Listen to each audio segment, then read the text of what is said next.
विज्ञान यूनिवर्सिटी एवं BAPS स्वामीनारायण मंदिर सालंगपुर के सहयोग से आयोजित इस प्राकृतिक खेती कार्यशाला में उपस्थित परम श्रद्धेय श्री ज्ञानेश्वर स्वामी जी, BAPS स्वामीनारायण मंदिर संचालक, गुजरात प्राकृतिक कृषि विज्ञान यूनिवर्सिटी के वाइस चांसलर माननीय डॉक्टर CK टिम्बड़िया जी,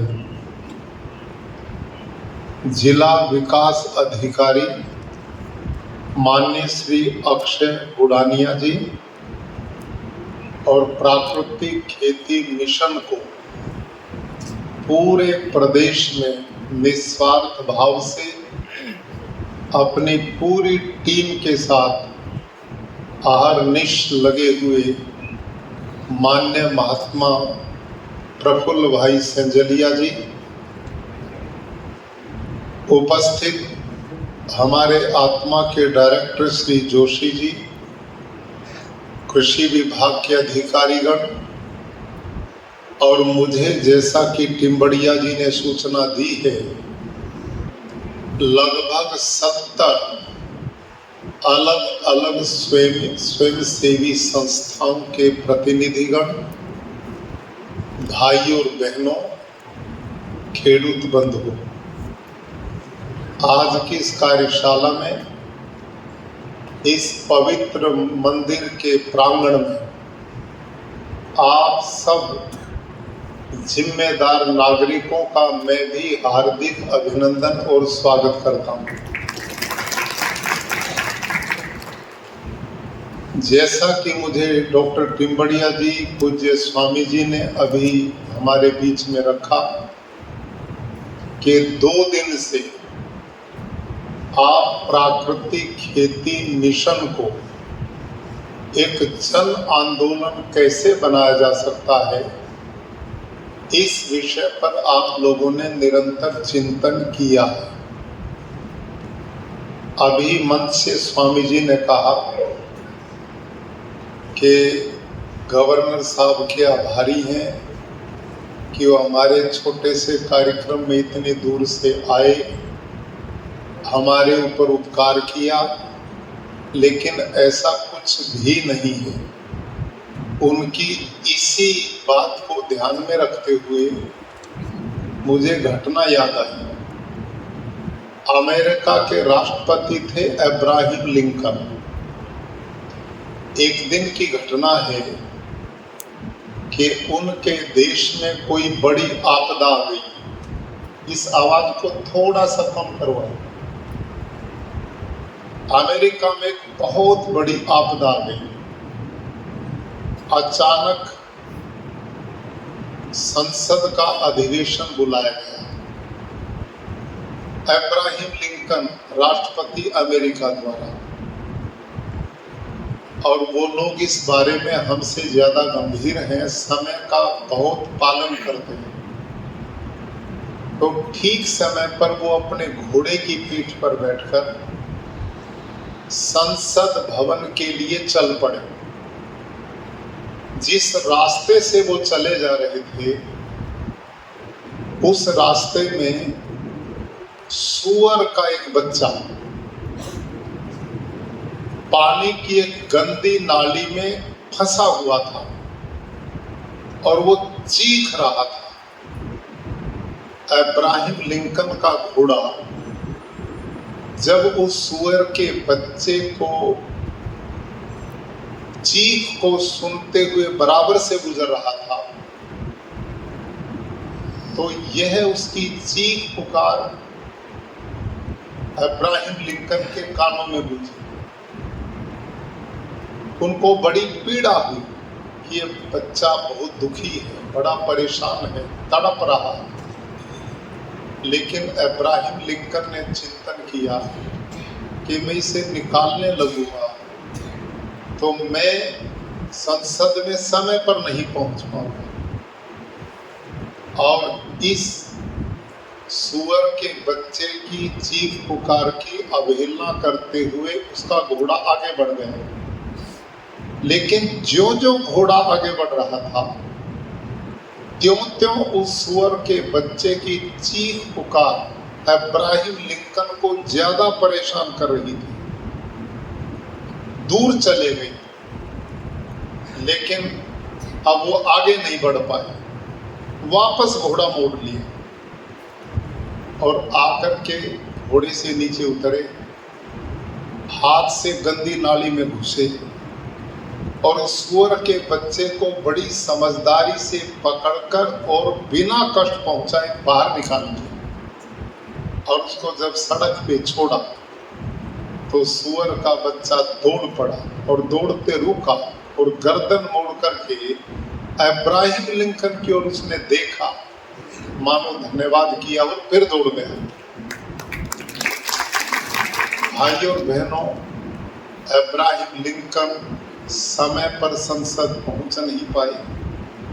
संसद भवन में सारे सांसद भला बुरा बोल रहे थे और क्या कह रहे थे, क्या बनेगा इस देश का।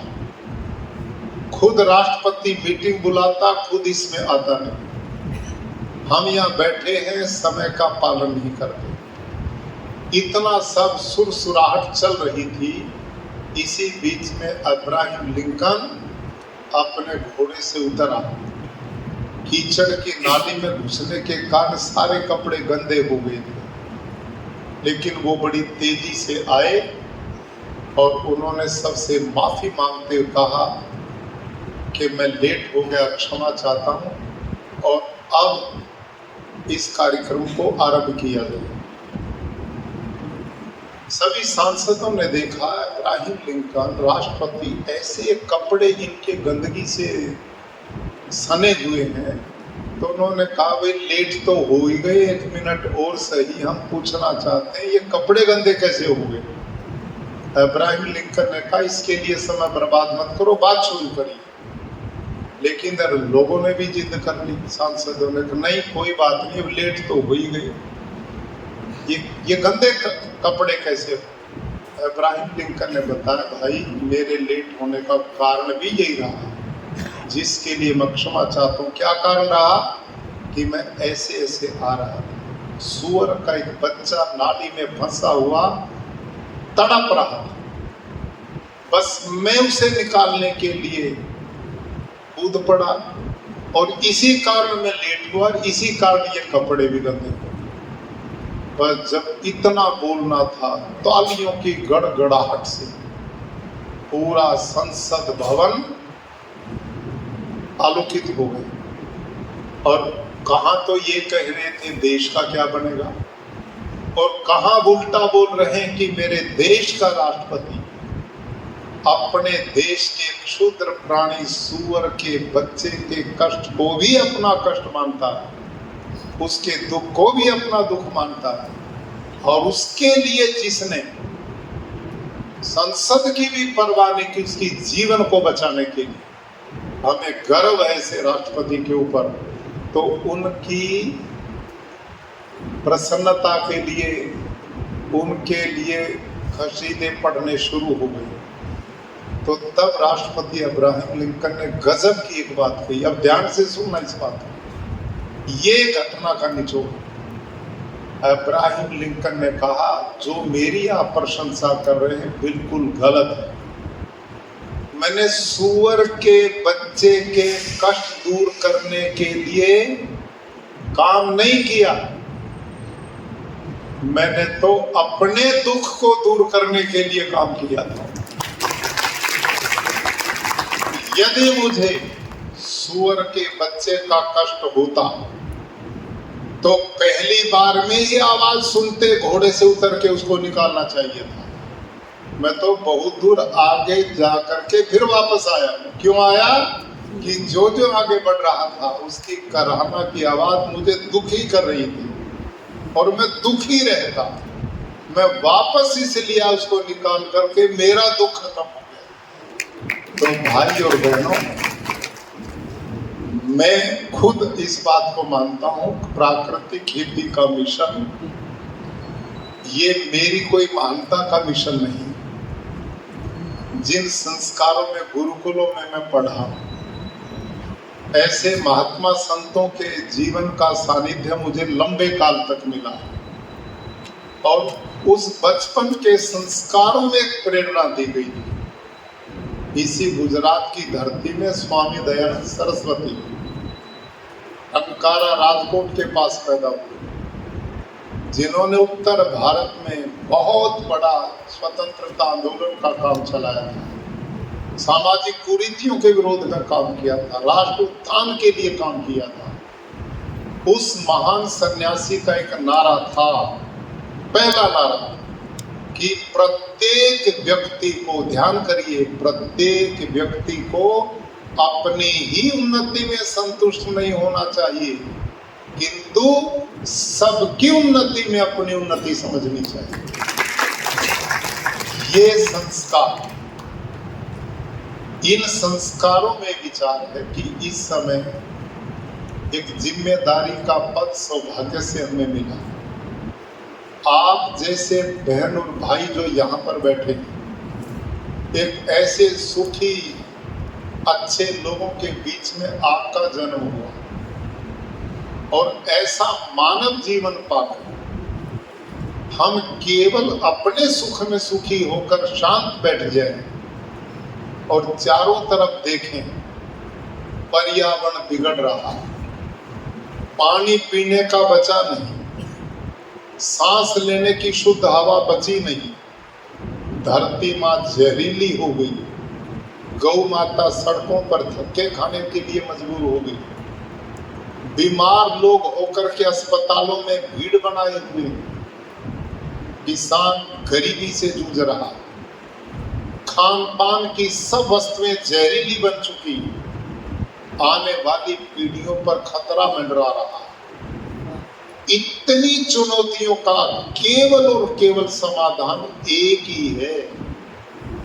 समस्याएं कितनी मैंने गिनाई, इन सब समस्याओं का समाधान केवल और केवल प्राकृतिक खेती है, केवल प्राकृतिक खेती। आज नीति आयोग में डॉक्टर नीलम पटेल एक आईसीआर की कृषि वैज्ञानिक है, सलाहकार है नीति आयोग की। उन्होंने मुझे बताया कि आज 24% ग्लोबल वार्मिंग के लिए रासायनिक खेती जिम्मेदार है। कितना जहर इसके द्वारा धरती पर फैला रहे हैं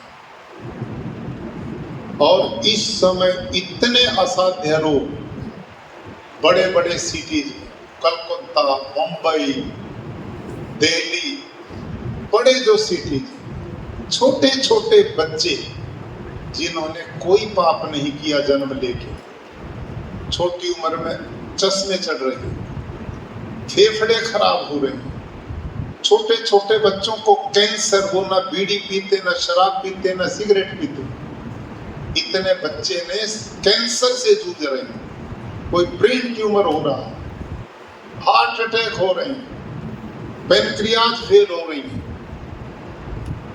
ये सब कुछ अपने आप नहीं है।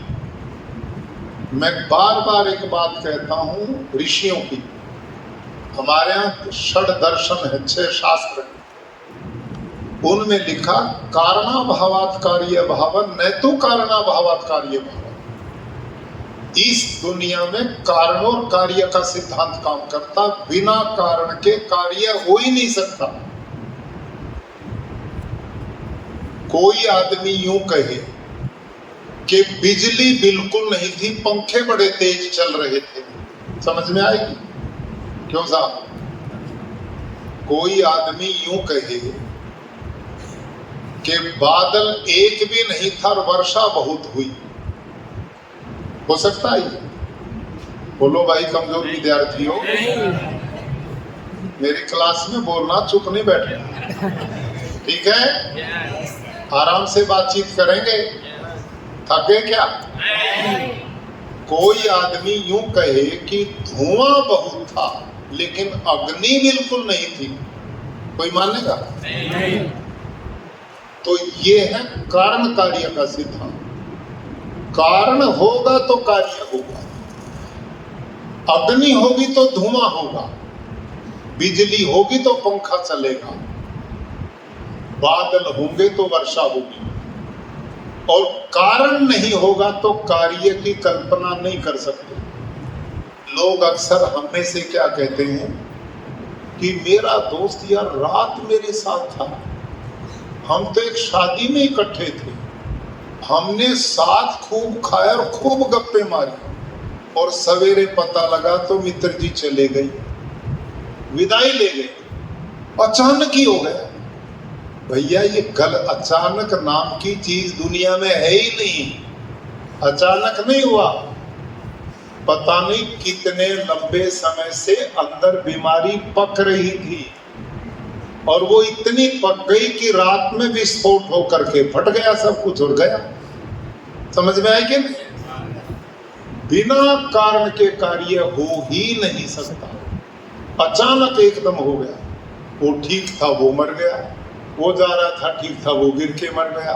नो, ये सब स्लो पॉइजन हमारे अंदर खान पान से, पानी से, दूध से, हवा से, अन्न से, सब सब्जी भाजी से, फलों से, सब धीरे धीरे स्लो पॉइजन अंदर हम सब के जा रहा है और न चाहते जा रहा है।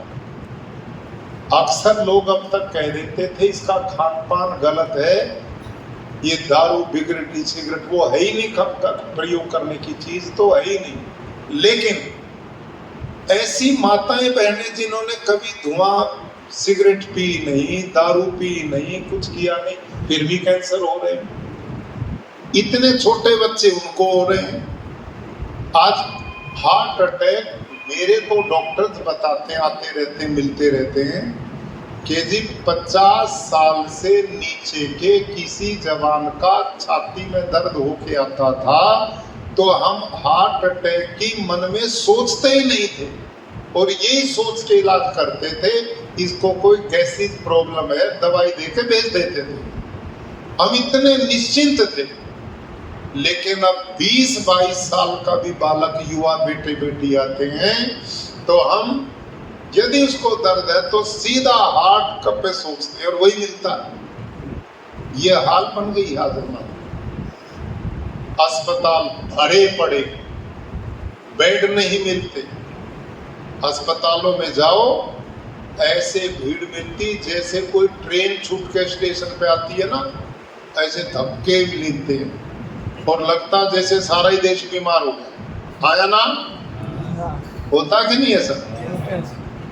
और फिर ये सोचो, आप और मैं जितने भी यहाँ बैठे, हमारे जो दादा दादी थे उस काल में इतने अस्पताल थे क्या? उनमें कोई ये बीमारी सुनने को आती थी क्या? किसी बूढ़े दादा का घुटना बदलते हुए देखा आपने? बोलो, बदला किसी का? और वो आपसे ज्यादा काम करते थे या कम करते थे? काम तो उन्होंने किया, घुटने तो उनके बदलने चाहिए थे, या तो बिना ही काम के घुटने बदल रहे हैं। क्यों साहब? काम है ही नहीं, काम लेते ही नहीं, घुटने बदल गए। कह रहे घिस गए। अरे घिसने तुमके चाहिए जिन्होंने काम लिया हो।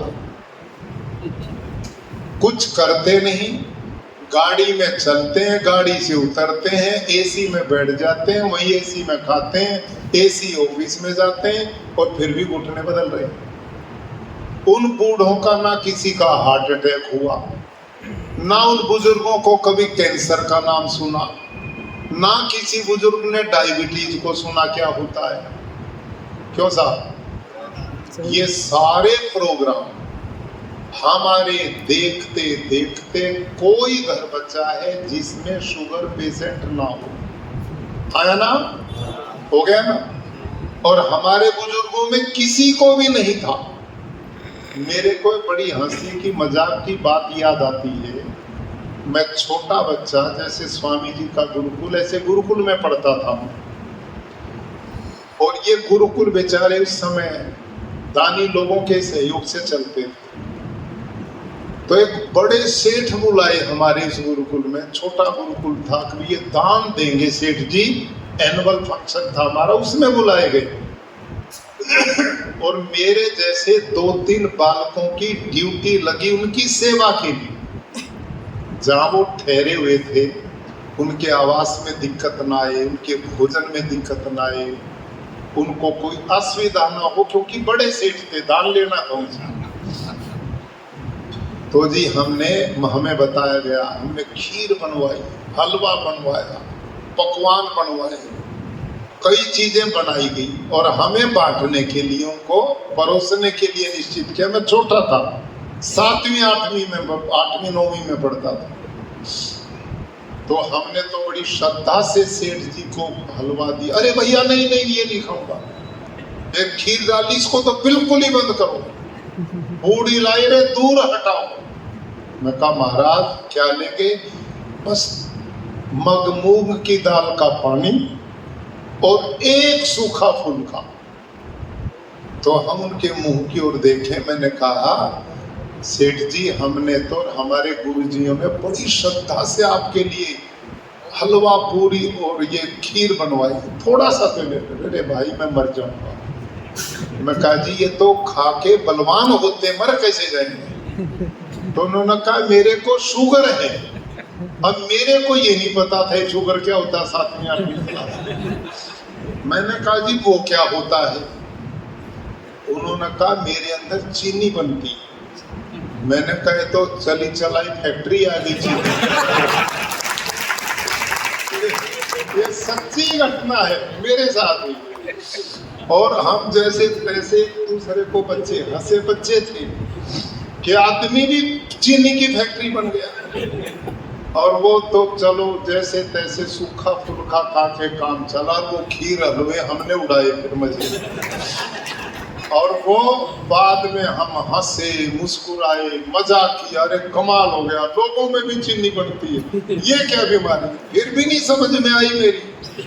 बड़ा होने के बाद एक तो कोई सुना कि आदमी भी ऐसा हो जाता, मीठा नहीं खा सकता।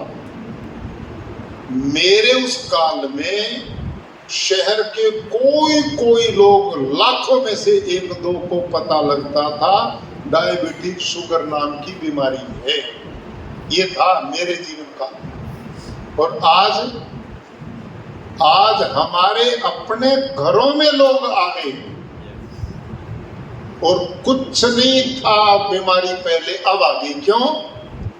क्योंकि जो आहार हम ले रहे, साग भाजी, दूध, फल, पानी तक, सब में पॉइजन आ गया और ये फेल हो रहे, कमजोर पड़ रहे, रोग से लड़ने की प्रतिरोधात्मक क्षमता समाप्त हो गई। और इसका कारण मैं बता रहा हूं। अभी 1.5-2 महीना पहले डॉक्टर हमारे वाइस चांसलर टिम्बड़िया जी बैठे, इनसे मैंने रिक्वेस्ट की, रिसर्च पेपर इन्होंने निकलवाए। एग्रीकल्चर यूनिवर्सिटी एक पश्चिमी उत्तर प्रदेश, नहीं पश्चिमी बंगाल, और एक है तेलंगाना में। 2 एग्रीकल्चर यूनिवर्सिटी जो ICR के सौजन्य से चलती है। ICR के 12 एग्रीकल्चर साइंटिस्ट ने मिलकर एक रिसर्च पेपर तैयार किया है रिसर्च के बाद, कि इस समय जो गेहूं चावल आप खा रहे हैं, उन 2 ही फसल पे उन्होंने रिसर्च किया। और दोनों ही फसलों में क्यों किया उसमें रिसर्च? क्योंकि भारत के लोग ज्यादा पेट भरने का काम इन्हीं 2 फसलों से लेते ना, चावल खाते हैं, गेहूं खाते हैं, इन्हीं 2 पे उन साइंटिस्ट 12 साइंटिस्ट ने रिसर्च किया। और इस रिसर्च की रिपोर्ट ये आई है कि गेहूं चावल दोनों में ही पोषण तत्व 45% है ही नहीं। 45% जो शरीर को ताकत इन अनाजों से मिलनी थी, अब उन अनाज में वो पोषक तत्व बचे ही नहीं। और उसका कारण उन्होंने ढूंढा तो 2 चीज कारण दिया। फर्टिलाइजर, डीएपी, यूरिया, ये जो जहर पेस्टिसाइड, इंसेक्टिसाइड का प्रयोग और हाइब्रिड बीज, इन दोनों का परिणाम 45% पोषक तत्व बचे ही नहीं। अब ध्यान करो मेरी बात में। अब वो गेहूं चावल भी उसी धरती में होते हैं और बाकी सारी चीज भी उसी धरती में होती है। जब इनमें नहीं बचे तो साग भाजी फल और उनमें बचेंगे क्या? ये तो एक कहने की बात है, दो में। वो तो सब ही खाद्य वस्तुओं का एक ही हाल हो गया। और उसमें और चीज पाई, आर्सेनिक पाता, लेड, शीशा पाया, और उसमें ऐसे मतलब जहर मिले हैं चावल और गेहूं में कि जो शरीर के ऑर्गेन को कमजोर करने का काम करते हैं। जितनी साग भाजी आप खाते हैं वो सबसे ज्यादा शहर के उन गंदे नालों पर उगाई जाती जो शहर की सारी गंदगी जा जाती है। आया ना? क्यों साहब? बड़ी हरी हरी होती है, आप बड़ी छांट छांट कर लेके आते हो कि जितनी हरी होगी बढ़िया होगी, है? लेकिन उसमें टोटल जहर है। तो ये स्थिति आंकड़े, और उसमें और आई एक रिपोर्ट दूसरी कि भारत के लोगों में, महिला पुरुषों में मोटापा बढ़ रहा है। मोटापा तो बढ़ रहा, ताजे मोटे ताजे लगते जैसे बड़े बलवान होंगे, लेकिन साथ में लिखा उनमें पोषक तत्वों की कमी है, वो कुपोषण का शिकार है। ये भी रिपोर्ट है। अब ये क्यों है? अब इसका कारण सुनो, बिना कारण के कार्य नहीं होता ना, समझ में आएगा नहीं? इस गेहूं चावल साग भाजी फल फ्रूट, इन चीजों में पोषक तत्व कहां चले गए? क्यों नहीं है? इसलिए नहीं है कि धरती मां जिस पोषक तत्वों से भरपूर थी, वो धरती मां ही उन तत्वों से वंचित कर दी गई। उसके पोषक तत्व की पूर्ति करता था सूक्ष्म जीवाणु, पोषक तत्व की पूर्ति करता था हड़सिया, मित्र कीट, और उन मित्र कीटों को जन्म देने का काम करती थी गौ माता का गोबर और गोमूत्र। वो जो चीजें थी वो बार बार खेतों में जाती थी, अवशेष खेत में जाते थे, वो सारे के सारे खेतों में पड़ के सूक्ष्म जीवाणुओं का भोजन बनते थे, उनकी बढ़ोतरी होती थी, हड़सिया भारी मात्रा में होता। अब जितने ये हड़सिया और सूक्ष्म जीवाणु बढ़ेंगे उतना ही धरती का ऑर्गेनिक कार्बन बढ़ेगा, उतना ही पोषक तत्व धरती मां में खजाने के रूप में संग्रहित तो होंगे। और उसमें जब बीज पड़ेगा तो वो सारे phosphorus, zinc, potash, magnesium, iron, copper, जितना भी शरीर के तत्वों की जरूरत है शरीर को, वो सारे पोषक तत्व धरती माता में भरपूर मात्रा में थे। और वो अनाज के द्वारा, साग भाजी के द्वारा, फल फ्रूट के द्वारा, अनाजों के द्वारा सब हमारे शरीर में पहुंच जाते थे। समझ में आ गई? पूरी आ गई कि नहीं? अब आप तंबाकू वाले की दुकान पे जाके यूं कहो जी 1 किलो बर्फी तोल दे, तो मिलेगी क्या? और बर्फी वाले की दुकान पे जाकर कहो 1 किलो तंबाकू तोल दे तो मिलेगा? जो चीज जिसके पास है ही नहीं वो देगी कैसे? जो चीज जिसके पास है वही तो मिलेगी। अब धरती मां के पास उन तत्वों की कमी हो गई जो हमें देती थी। और वो कमी क्यों हुई? क्योंकि इन धरती मां को इन पोषक तत्वों को देने का काम, बढ़ाने का काम सूक्ष्म जीवाणु, मित्र कीट, हड़सिया ये करते हैं। और ये सारे यूरिया ने, डीएपी ने, पेस्टिसाइड ने, इंसेक्टिसाइड ने क्या कर दिया? बोलो भाई कमजोर विद्यार्थियों, सब मार दिए। प्रबुद्ध लोगों में मजाक कर लेता हूँ, आपसे बढ़िया क्लास तो मिलती नहीं मेरे को। इतने इंटेलिजेंट विद्यार्थी आज हैं, आज की क्लास में तो डेडिकेटेड, वेरी इंटेलिजेंट, समर्पित, राष्ट्र प्रेमी, मानवता के प्रेमी, लोक कल्याण करने वाले मेरी बहनें और भाई आज बैठे हुए, आपका बहुत अभिनंदन और स्वागत। आपसे बहुत बड़ी आशा है। ये सब चीज मैं इसलिए कह रहा हूं कि मुझे पूज्य स्वामी जी पिंबड़िया जी ने बताया, ब्रह्मचिंतन दास स्वामी जी का कल भी फोन आया कि बहुत भले बढ़िया लोग, छटे हुए कल्याणकारी लोग स्वेच्छा से जो इस मिशन से जुड़कर मानवता का कल्याण करना चाहते हैं, इस देश के लोगों के स्वास्थ्य को बचाना चाहते हैं, पर्यावरण, पानी, जल, जमीन, जंगलों, जमीन और गौ माता को बचाना चाहते हैं, ऐसे लोग आज के इस कार्यक्रम में। मैंने कहा थोड़े संख्या की दृष्टि नहीं होती, ये देखना इनकी क्वालिटी क्या है। 1000 व्यक्ति नहीं कर पाते जो एक जेसीबी मशीन काम कर देती है, तो आज हमारी सभा में जेसीबी मशीनें आई हुई है जो एक आदमी 1000 व्यक्तियों का काम कर सकते। तो आप बहुत प्रतिभाशाली, बहुत ही डेडिकेटेड, समर्पित और इस देश और इस प्रदेश का भाग्य बदलने वाले लोग। इसीलिए मैं अपने लिए नहीं, ये निश्चित है कि मैं जिस जगह पर हूं, मैं तो पहले भी राजनीति में नहीं था, मैं कोई चुनाव तो मैंने लड़ना नहीं, मैं तो आपके बीच का आदमी हूं। ये तो उन लोगों का धन्यवाद है जिन्होंने आप सबके दर्शन कराने थे और एक पवित्र मिशन करने का सौभाग्य प्रदान करना था।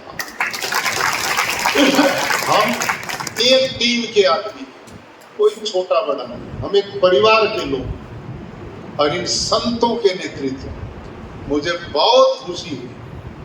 आज मैं तीसरी बार आया हूँ संस्थान, लेकिन पूज्य स्वामी ज्ञानेश्वर जी और इनकी पूरी टीम का सौभाग्य से महंत स्वामी जी के भी दर्शन हम सबको याद करने को मिलेंगे। तो मैं यहाँ आया इनकी भावना, सही अर्थों में जो संतों का कार्य, गुरुकुल और इन आश्रमों का कार्य वो ये लोग कर रहे हैं। महाजनों येन गत सकम था, बड़े लोग जो काम करते हैं छोटे उनका अनुसरण करते हैं, और परोपकाराय सताम विभूतये, हमारे यहाँ लिखा है साधु संत बड़े लोग वही होते हैं जो औरों की भलाई के लिए जीवन जीते। तो इस संस्थान ने अपने 150-200 एकड़ के फार्म पे प्राकृतिक खेती के मॉडल को खड़ा कर दिया। अभी हम जाके आए, पहले आया तो वहां पर हमने जीवामृत, घन जीवामृत का जो प्लांट लगा उसका उद्घाटन किया, और डॉक्टर टिम्बड़िया जी ने अपनी यूनिवर्सिटी के साथ इस संस्थान का बीएपीएस तारनपुर का आपस में एमओयू किया। अब यहाँ रिसर्च सेंटर बना दिया।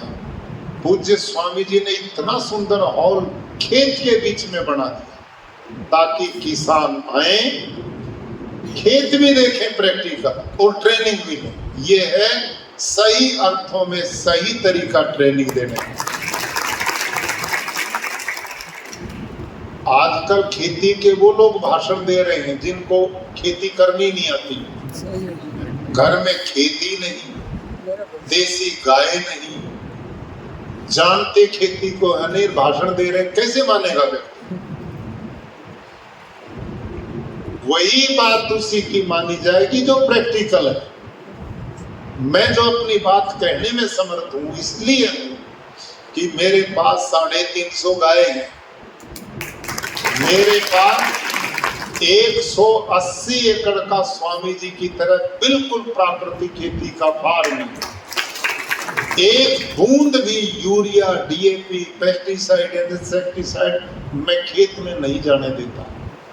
और मेरे को सुख कब पहुंचा, जब मेरे खेतों में मैं रासायनिक खेती करता था, यूरिया, डीएपी ये डालता था, ढेर लगे रहते थे, एक पूरा मकान भरा रहता था जहर से। लेकिन आज मेरे खेत रासायनिक खेती से ज्यादा पैदावार देते हैं, खर्चा मेरा शून्य के बराबर हो गया, और जितनी बीमारियां आती थी वो न के बराबर हो गई। अब मेरे खेत में बीमारी नहीं बची, जो पड़ोसी गड़बड़ करते हैं ना उनकी आ जाती मेरे पास, उनकी आती। स्वामी जी की भी चिंता थी, पड़ोसी भी आए लाइन पे। अब धीरे धीरे लगेंगे आने, वो लोग जुड़ने लगे। किसान की दिक्कत ये है कि ये जल्दी समझता नहीं। ये तब समझेगा जब आप अपने खेत को प्रैक्टिकल मॉडल फार्म बनाओगे, जब आपकी इनकम बढ़ेगी, आप में उत्साह बढ़ेगा, और आप छाती तान के कहोगे भाई देख मैंने ये किया, मेरा पैदावार बढ़ फिर वो आएंगे आपके, फिर अपने आप आएंगे। ये जो यूरिया, डीएपी आया ना जब 60 के दशक में, लोग जो इसे गांव में देने जाते थे उनको किसान पीट के बाहर भगाते थे, भागो यहां से। लेकिन उन्हें धीरे धीरे इस जहर की लत लगाई, धीरे धीरे लगाई, और अब इतनी लग गई अब छुड़ाने मुश्किल हो गई। ये जो चाय पिलाने वाले आए थे ना अंग्रेज काल में, कोई इस देश में चाय नहीं पीता था, फ्री में स्टॉल लगा के फ्री पिलाते थे चाय। और बीड़ी का प्रचार किया तो बीड़ी वाले भी फ्री में पिलाते थे। समझ में आई कि नहीं? तो अब आप बहादुर लोगों इस हवा के रुख को बदलने के लिए, इस जल धारा को बदलने के लिए, दिक्कत नहीं है लेकिन परिश्रम तो करना पड़ेगा। और एक और बात बताऊं, गुरुकुलों में रहकर थोड़ा अध्यात्म दर्शन का भी सौभाग्य मेरे को मिला। कर्म फल का जो सिद्धांत है ना, ये कारण कार्य का ही सिद्धांत है। ये ध्यान से सुनना मेरी बात। हम आध्यात्मिक जगह पर बैठे, ये भी बात थोड़ी हो जाए। आप जितने लोग यहाँ बैठे सब आस्तिक हैं कि नहीं? आप में ऐसा कौन है जो आत्मा परमात्मा में विश्वास नहीं करता? कोई यार हाथ खड़ा कर। सारे आस्तिक है ना? ठीक है, धन्यवाद। चलो मैं भी आपकी ही क्लास का आदमी हूँ, मैं भी आस्तिक हूँ, भगवान को मानता हूँ, आत्मा का विश्वास, कर्म फल व्यवस्था में विश्वास। अब ध्यान करो, बहुत गहरी बात में थोड़ी सी निवेदन करो। दुनिया में जो ये मानव देह हमें मिला ना, ये अकस्मात नहीं है, ये भी कारण कार्य का सिद्धांत है। इस धरती पे असंख्य प्राणी हैं, गिनती नहीं कर सकते इतने जीव जंतु हैं, लेकिन इनमें सर्वश्रेष्ठ प्राणी मनुष्य को माना गया है। हम जितने बैठे ना मेरे सही, पिछले जन्म के ऐसे हमारे कर्म थे कि हम सबको मानव का जीवन मिला। और दूसरी बात, हमारे ही ये कर्म थे कि जिनके कारण स्वरूप आप और मेरे को ये पवित्र मिशन का अकल भगवान ने दी। और आप और मेरे कर्म थे कि ऐसे धर्म पूर्ण संस्थान में आज बैठ करके चिंतन करें, अकस्मात नहीं है, सब कारण कार्य का सिद्धांत। कैसे? कतई सिद्धांत है, बीज जिस चीज का बोओगे वही पेड़ पैदा होगा, दूसरा नहीं होता। आया ना? मिर्च लगाओगे तो आम पैदा नहीं हो सकता, और आम लगाओगे तो मिर्च नहीं पैदा हुई, है ना ये काम। गेहूं बीजोगे तो चना नहीं पैदा होता, चना पैदा करोगे तो बोओगे तो आम पैदा नहीं होता, जो बीज बोया वही पैदा होता है। तो यही सिद्धांत, जो मैं और आप कर्म करेंगे वो कर्म ही हमारा भाग्य बनता है। कर्म ही हमारा भाग्य बनता है। भाग्य का अपने आप में कोई अस्तित्व नहीं है। भाग्य जो है वो कर्म का ही फल है। समझ में आया? कैसे कर्म का फल है? मैं ये उदाहरण सब जगह देता हूं और आप भी सुनेंगे। एक नगर में, सुनो, एक नगर में एक ही दिन, मेरी बहनें भी ध्यान करें, मोबाइल छोड़ दो थोड़ी देर के लिए सभी लोग, ये भी बीमारी है। कहीं तो शांति होनी चाहिए ना, इसको भी छोड़ो। सुनो, ये चीज बड़े काम की, आपकी समझ में आएगी और लॉजिकल है, साइंटिफिक है, वैज्ञानिक है। या मेरे को उत्तर देना। मैं ये उदाहरण इसीलिए दे रहा हूं कि आपके प्राकृतिक खेती के मिशन को मैंने पक्का करना है। तो मैंने क्या बोला? एक नगर में, मेरी बहनों, एक नगर में एक ही दिन, एक ही पल में, उसी घड़ी में 2 बच्चों ने जन्म लिया। एक बच्चा शहर के सबसे सुखी, संपन्न, धर्मात्मा, आध्यात्मिक परिवार में जन्म लेता और दूसरा उसी शहर के सबसे ज्यादा दुखी, मोहताज, सारी जिंदगी धक्के खाने के लिए एक झोपड़ी में जन्म लेता। समझ में आई? आप सब में कोई आदमी मेरे को बताए कि इन बच्चों ने यह जन्म लेकर कौन सा ऐसा कर्म किया कि एक सबसे सुखी परिवार में चला गया, एक सबसे दुखी परिवार में चला गया। बोलो, क्या कारण है ये? बहुत अच्छा, मेरी बहनों का आवाज आई। ये इसके पिछले जन्म के कर्मों का परिणाम आया ना? कोई ऐसे विपरीत उत्तर? यही है ना? कितना प्रबल उदाहरण है। हम जितने बैठे, हमारे जन्म के कर्म फल के अनुसार से कोई अमीर बन गया, कोई गरीब बन गया, समझ में आती है। लेकिन जो बच्चे एक ही दिन, एक ही पल, एक ही घड़ी, एक ही शहर में एक ही साथ पैदा हुए, उन्होंने जन्म लेने के बाद कौन सा ऐसा कर्म किया कि आते ही दुख भोगेगा और एक आते ही मजे लेगा? ये है कर्म फल व्यवस्था। और इसके लिए क्या लिखा हमारे शास्त्र में? अवश्यमेव भोक्तव्यम कृतम कर्म शुभाशुभ। किए हुए कर्मों के फल से हम बच ही नहीं सकते, भोगना ही पड़ेगा। और वहां लिखा, अच्छे कर्म किए तो अच्छा फल मिलेगा और बुरे कर्म किए तो बुरा फल भी मिलेगा। ये भोगे के बिना कट नहीं सकता। समझ में आई बात? ये मेरी बात नहीं, मैंने जो पढ़ा शास्त्र की, उनकी बात मैं कह रहा हूं। ये जो धारणा है ना लोगों की, ध्यान करना मेरी बात को, ये वैज्ञानिक दृष्टिकोण है। अवैज्ञानिक में, भावना में आके हम कुछ कह लें, वो वैज्ञानिकता नजर ही नहीं आ सकती उसको। अक्सर हम कह देते हैं ना, अब मैं रोज प्रतिदिन मेरे घर में हवन यज्ञ हम करते हैं, प्रतिदिन करते हैं। वो ठीक है, कर्म है, ईश्वर पूजा का साधन और पर्यावरण का साधन है। पूजा पाठ भी हम करते हैं सब लोग, बहुत अच्छी बात करनी चाहिए। लेकिन एक ध्यान करो, कोई आदमी यूं सोच ले कि मैं बुरे कर्म करता रहूं, पूजा पाठ कर दूंगा तो मैं उस कर्म के फल से बच जाऊंगा। नो,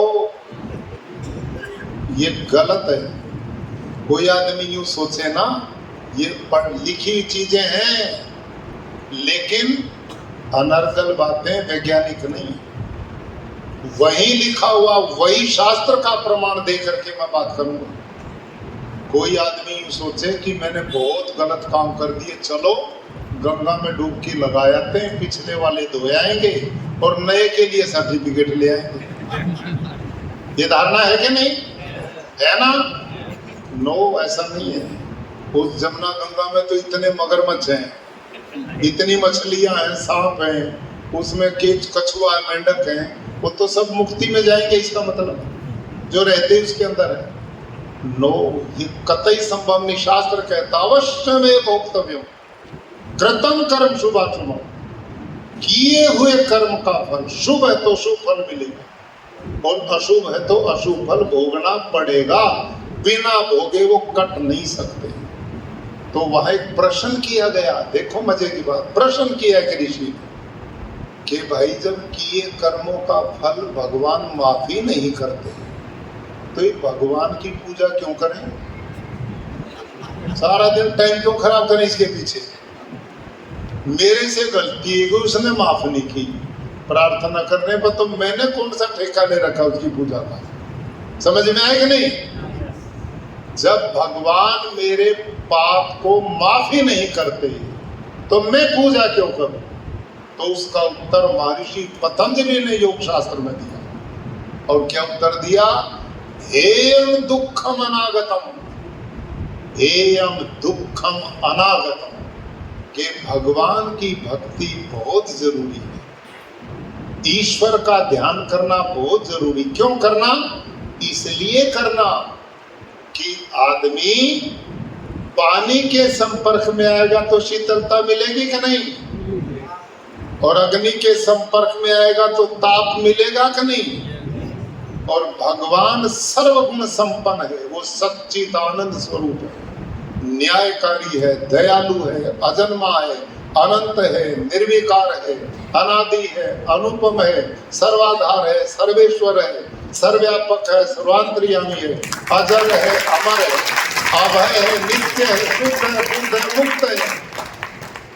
तो जब ऐसे परमात्मा जो सर्वगुण संपन्न है उसका ध्यान करेंगे, उसके संपर्क में आएंगे, तो पानी से जैसे शीतलता मिलती है, अग्नि से जैसे ताप मिलता है, भगवान से ऐसे संपर्क में आकर बुरे कर्मों के करने से पिंड छूटता है। जब हम भगवान का ध्यान करेंगे तो बुरे कर्म से बचेंगे, बड़े बुरे कर्म से बचेंगे तो बुरे कर्म के फल से भी बचेंगे।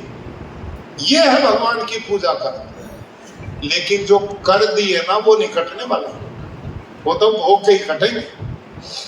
नहीं समझ में आया?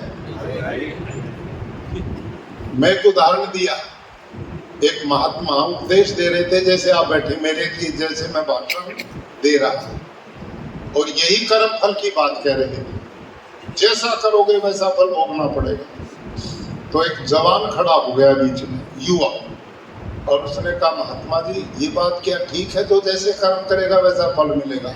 हाँ बेटे बिल्कुल ठीक है, ये भोगना ही पड़ेगा। तो उस नौजवान ने एक तर्क दिया बड़े मजे का, मजा आएगा आपको। उस नौजवान ने पता क्या कहा? मान स्वामी जी, मान लो मैंने 20 अच्छे कर्म किए, कि मान लिया, और 10 कर्म मेरे से बुरे हो गए, ये जी ये भी मान लिया। तो भगवान को ये चाहिए मेरे 20 अच्छे कर्मों में से 10 बुरे कर्म घटा ले तो 10 अच्छे बच गए कि नहीं? समझ में आई कि नहीं आपकी बात? समझ में आ रही कि नहीं मेरी बहनों? और ये जच भी रही आपको भाई, ये फार्मूला बड़ा ठीक है, कतई ठीक है। 20 कर्म अच्छे कर दिए एक आदमी ने और 10 गलती से बुरे हो गए, तो भगवान को चाहिए 20 अच्छे कर्मों में से 10 बुरे घटा लेगा, 10 तो अच्छे बच ही गए। तो इसका उत्तर महात्मा ने क्या दिया ये सुनो, कि बेटे मान लो मेरे सामने 20 हाथी खड़े हैं, ये जी मान लिया, और 20 हाथी में से 10 घोड़े घटा दे तो कितने हाथी बाकी बचे? क्यों साहब?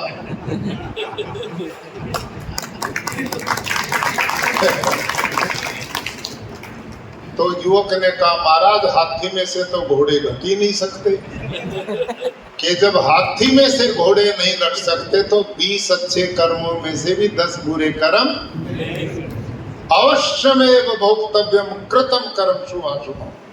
20 जो अच्छे कर्म किए उसका अच्छा फल भगवान देगा, और 20 जो 10 बुरे किए उनका भी फल भोगना पड़ेगा। ये है भगवान की दयालुता और ये है भगवान की न्यायकारिता। न्यायकारी कौन है? जो जैसा कर्म करे वैसा फल दे, इसी का नाम तो न्याय है। बोलो भाई। जो जैसा कर्म करे उसे विपरीत फल देगा तो न्याय होगा कि अन्याय होगा? मैं उदाहरण देता हूं। कई बार एक गुरु जी के 2 शिष्य, एक गुरु जी के बोर तो नहीं हो गए, दुखी तो नहीं हो, प्रसंग से दूर चला गया, लेकिन बात उसी के लिए कह रहा हूं मैं, उसी प्रसंग के लिए आऊंगा। ये तो मैं आपको मजबूत कर रहा हूं। एक गुरु जी के 2 शिष्य थे। एक शिष्य ऐसा था जो रात दिन बड़ी मेहनत से पढ़ाई करता था और गुरु जी का सम्मान भी पूरा करता था, और दूसरा शिष्य ऐसा था, पढ़ता पढ़ाता तो था नहीं, लेकिन सारा दिन गुरु जी के पैर दबाता था, खूब चपड़ूसी करता था, पूरी सेवा करता था। ठीक है, अब साल भर पढ़ते दोनों को हो गया, और साल के अंत में परीक्षाएं होती है कि नहीं? तो साल के अंत में परीक्षा हुई, गुरुजी ने प्रश्न पत्र दिया, दोनों शिष्यों ने उत्तर लिख दिया, और गुरुजी के पास आए तो क्या देखा गुरुजी ने? जो रात दिन पढ़ता था, गुरुजी का जो सम्मान करना चाहिए उतना करता भी था, उसके 10 के 10 सवाल ठीक, और जो ये दूसरे वाला था पहलवान साहब, इसके 3 सवाल ठीक और 7 सवाल गलत। अब जब गुरु के पास में उत्तर पुस्तिकाएं आई और गुरु ने देखा, यार रात दिन सेवा तो तेरी ये करता है, तो क्यों ना ये नंबर बदल दे, उल्टे कर दे। और गुरुजी ने क्या काम किया? जिसके 100/100 थे उसके तो कर दिए 30/100, और जिसके 30/100 थे उसके कर दिए कितने? 100/100।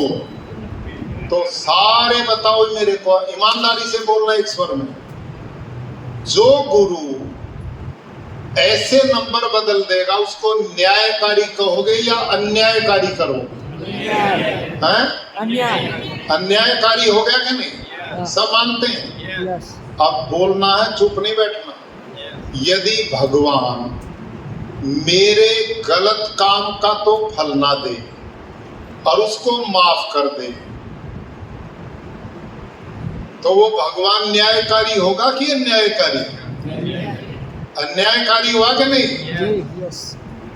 भाई जो नंबर सवाल ठीक है तो ठीक नंबर दे, ये न्याय है, और गलत है तो उसको गलत सिद्ध करे, इसका नाम न्याय है।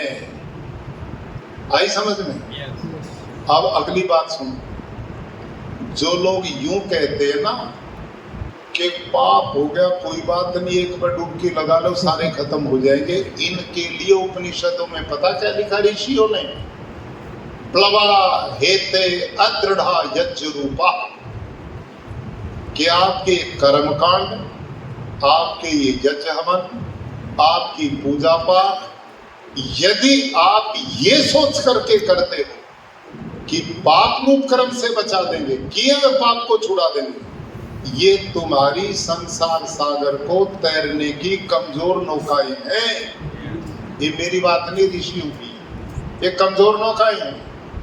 इसलिए जीवन में यदि मानव देह को पाकर मोक्ष की प्राप्ति करनी, आनंद की प्राप्ति करनी, तो केवल और केवल तरीका है परोपकार करो, दीन दुखियों की सेवा करो, लोगों के कष्टों को दूर करो, हर समय श्रेष्ठ कर्म करो, परोपकारी कर्म करो, पुण्य कर्म करो, आत्मा के विकास उन्नति के कर्म करो। यही परमात्मा के ध्यान से ताकत मिलती है। और जब ईश्वर का चिंतन करेंगे तो ईश्वरीय गुण आएंगे, तो पाप रूप कर्म से बचकर जीवन सफल होगा। ये है जीवन का।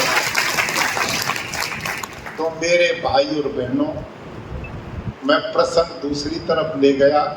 वो यूं ले गया कि एक ऐसी नगरी में बैठे हैं जगह पर जहां आध्यात्मिक चर्चाएं चलती हैं। अब ये जो मिशन हमने लिया ना प्राकृतिक खेती का, ये है ईश्वरीय कार्य, ये है जीवन में मोक्ष प्राप्ति का रास्ता, ये है लोगों को सुख देने का मार्ग। आप सब मेरे को बताओ, किसी घर में, रिश्तेदारी में, संबंध में, परिवार में ये सूचना डॉक्टर दे दे कि अमुक आदमी को कैंसर हो गया, उस घर की क्या स्थिति होती है? लोगों का खाना पीना छूट जाता है कि नहीं? पैसे साफ हो जाते हैं कि नहीं? घर की शांति भंग होती है कि नहीं? रिश्तेदार, संबंधी, पड़ोसी भी दुखी होते हैं कि नहीं? और आप इस मिशन को चलाकर जहर मुक्त धरती को बनाएंगे और इस कैंसर से मुक्ति लोगों को दे देंगे, तो कितने घरों में दिए जलाने का काम आप करेंगे, कितना पुण्य का काम आप करेंगे। कोई डायबिटीज, कोई हार्ट अटैक, कोई शारीरिक बीमारियां, सब कुछ बर्बाद हो गया। भूमिगत पानी हजारों फीट नीचे इस प्रदेश में चला गया। खेती तो दूर, पीने का नहीं मिलेगा। हवा प्रदूषित। आज सबसे बड़ी चुनौती, साइंटिस्ट लोग कहते हैं, ग्लोबल वार्मिंग। आप नहीं देख रहे, दिसंबर जनवरी में तो बर्फ पड़ी नहीं, परसों बर्फ पड़ रही थी, देखी कि नहीं टीवी में? जब बर्फ पड़नी चाहिए जब तो पड़ी नहीं, इस समय बर्फ पड़ रही। कश्मीर में झेलम नदी में भयंकर बाढ़ आई हुई। दुबई जैसा नगर जिन्हें बूंद नहीं देखी कभी पानी की, वहां गाड़ियां तैर करके समुद्र में बह गई। आया ना? जो यूरोप के देश जहां पंखे नहीं होते थे, वहां लूएं चल रही, लोग मर रहे। चाइना डूब गया, रूस डूब गया, अरब के देश रेगिस्तान डूब गए। ये सब कुछ क्यों है? अब कहेंगे भगवान की मर्जी है। भगवान की मर्जी नहीं, हमारी मर्जी चल रही है। जो बढ़िया बढ़िया वो तो हमारा, और जो खराब वो भगवान का। भगवान किसी के लिए पाप दुख नहीं देते। वो तो कौन है? त्वम हीन पिता वसो त्वम माता शतक्रतो बभूविति। वो भगवान हमारी माताओं की भी माता है और पिताओं का भी पिता है। वो कैसे हमारे लिए बुरा सोचेगा? भगवान तो कर्म का फल देता है। मनुष्य कर्म करने में स्वतंत्र है, फल भोगने में परतंत्र। ध्यान करो, हम कर्म करने में तो स्वतंत्र हैं, लेकिन फल हमारे हाथ में नहीं होता। इसलिए गीता में भगवान कृष्ण क्या कहते हैं?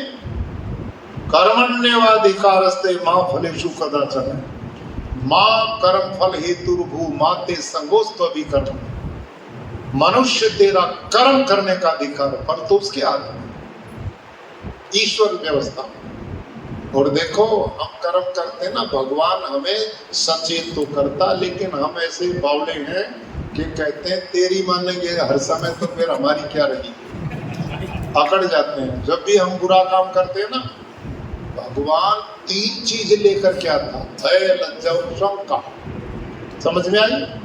कोई भी पाप करेगा मेरे और आप सही, जब भी हम बुरा काम करेंगे 3 चीज आत्मा को संदेश के रूप में मिलती है। बुरा काम करते भय लगेगा, शंका, कोई आ ना जाए, देखना नहीं, और लज्जा, ये पाप करने के बाद दुनिया क्या कहेगी। आते कि नहीं तीनों संदेश? ये संदेश पूरा काम करते हुए परमात्मा की ओर से आत्मा को आते हैं, लेकिन क्योंकि मनुष्य कर्म करने में स्वतंत्र है, इसलिए भगवान के इन आदेशों की हम अवहेलना करते हैं, पाप रूप कर्म करते हैं, और फिर उस कर्म का फल भगवान देता है। तो हम भगवान की कमजोरी निकालते, भगवान ने पता नहीं हमारे ऊपर संकटों का पहाड़ तोड़ दिया, हमारे लिए भगवान ने कर दिया। भगवान कोई पल्लेदार नहीं किसी के पीछे लग रहा उसके काम के लिए। भगवान तो जो जैसा मैं कर्म करूंगा वैसा फल देगा। ये उसकी न्यायकारिता, ये उसकी दयालुपना। समझ में आई बात? तो मेरे प्यारे भाई और बहनों, आपने और मैंने निश्चित रूप से गारंटी के साथ मैं कहता हूं अच्छे कर्म किए हुए हैं कि जिनको ऐसे बढ़िया पवित्र गुरुकुल स्थल पर बैठकर आज ये मंत्रणा करने का सौभाग्य मिल रहा है और तो हमने सौभाग्य मिला है इस पवित्र मिशन पर बैठने का। और ये जो प्राकृतिक खेती मिशन है, इससे कहने को केवल प्राकृतिक खेती है, लेकिन इसके लाभ पर्यावरण बचे, भूमिगत जल अपने आप ऊपर आएगा, इतना छेद